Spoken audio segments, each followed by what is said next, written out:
I am speaking to you from the Cabinet Room at 10 Downing Street.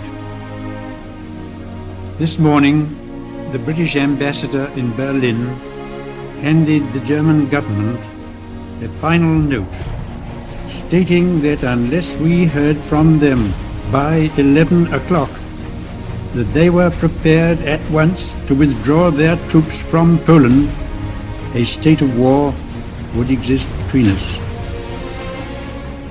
I have to tell you now that no such undertaking has been received, and that consequently this country is at war with Germany.